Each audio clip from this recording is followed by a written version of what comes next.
Hey everyone, welcome to another episode of Renton Reflects.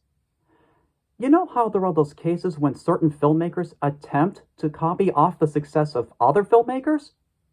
Well, it's not actually a recent type of phenomenon. Matter of fact, it's been a reoccurring phenomenon for ages. This film is something I feel that needs to be addressed. When James Cameron's film, Titanic, became a massive financial hit, an Italian production company, as part of an international collaboration, most likely decided to cash in on that success by co-producing and distributing their own animated film version. And how does it go? Well, essentially, it's a more kid-friendly version of the Titanic story.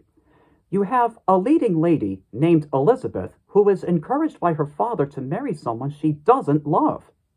In this case, it's a villainous character named Everard Maltravers, who appears as nothing more than your average James Bond villain with an eye patch. She eventually develops a love interest in a young man named Don Juan. And by the way, their romantic relationship is about as interesting as toast. The story also features a cast of animal characters to help add to the kid-friendliness. Now, here is the real kicker. This movie manages to go out of its way with completely stupefying ideas. For one thing, it establishes the idea that humans can understand animals through the use of magical moonbeams. Don't ask how or why, just go along with it.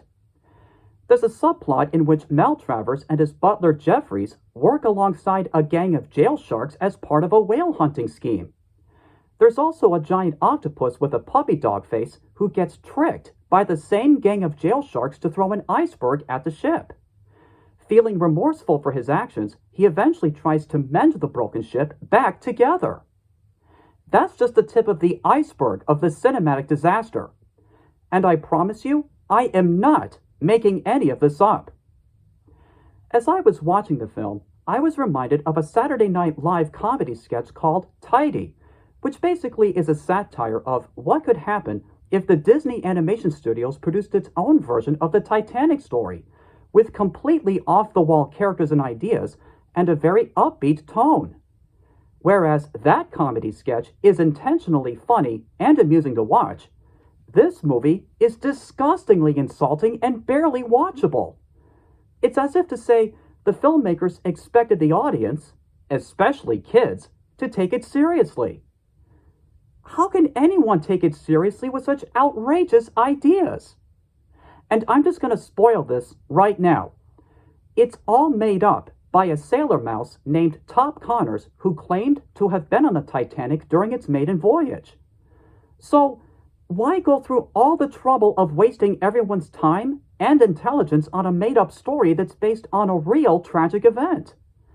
It would be like if one were to try to make an upbeat animated movie revolving around the September 11th attacks. Does that sound very tasteful? I wouldn't think so. The only positive thing I can say about it is how nice some of the animation is, but that's really about it. So think of this movie as a highly extended version of the Tidy sketch, only not as enjoyable and more of an unfocused and ridiculously ludicrous mess.